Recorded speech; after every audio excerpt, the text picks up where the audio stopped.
नमस्कार. उद्याच्या एकादशीच्या तुम्हा सर्वांना खूप खूप शुभेच्छा.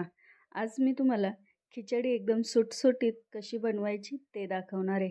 खिचडी तर आपण नेहमीच बनवतो कुठलाही उपवासाला, पण कधी ती चिकट होते, कधी ती कडक होते. आता मी ही जी खिचडी बनवणार आहे ही एकदम कमी शेंगदाण्यांमध्ये आणि एक सिक्रेटसुद्धा सांगणार आहे. खूप छान होते, खूप मस्त होते. चला तर ही साबुदाणा खिचडी कशी बनवायची ते बघूयात. खूप मस्त सुटसुटीत थंड झालीच तरी सुद्धा कडक राहत. इथे मी शेंगदाणे भाजून घेतलेत, एक बटाटा उकडून घेतला आहे, तिखट किती मिरच्या हव्या आहेत त्याप्रमाणे हिरव्या मिरच्या घेतल्यात आणि ते सगळं बारीक वाटून घेतलं आहे.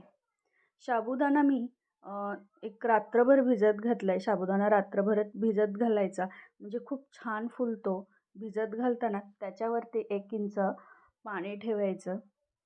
हा साबुदाणा सगळा मी मोकळा करून घेते आणि मग याच्यामध्ये जे आपण शेंगदाणे आणि हिरवी मिरची वाटून घेतली आहे ते घालून चांगलं मिक्स करायचं.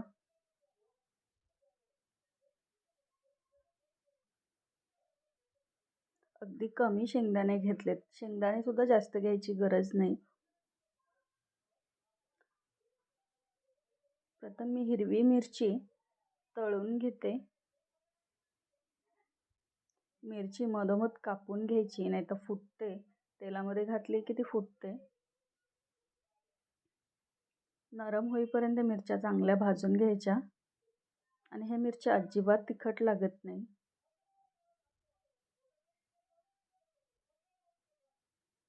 त्याच कढईमध्ये हा साबुदाणा घालून घेते. गॅस बारीक ठेवायचा.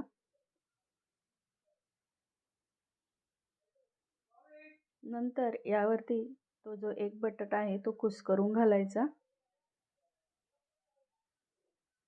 चवीनुसार मीठ घालून घ्यायचं. हे सर्व चांगलं मिक्स करायचं आणि एक 5 मिनटं झाकण ठेवून घ्यायचं. मधून मधून खिचडी हलवत राहायची म्हणजे खाली चिकटत नाही. खूप छान नरम आणि मऊसूत अशी ही खिचडी होते. आता ह्याच्यामध्ये 1 चमचा थंड दूध घालायचं. दूध घातल्यामुळे खिचडी एवढी छान सॉफ्ट होते ना, तुम्ही नक्की ही ट्राय करा.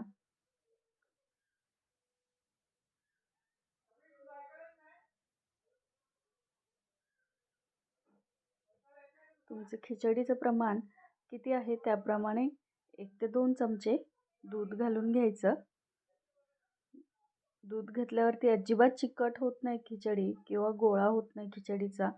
खूप मस्त सुटसुटीत अशी ही खिचडी होते.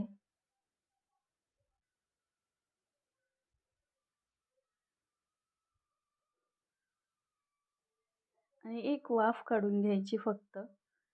मस्त तयार आहे आपली साबुदाणा खिचडी. ही आपली सुटसुटीत छान अशी खिचडी तयार आहे. साबुदाणा खिचडी मस्त हिरवी मिरची तळलेली.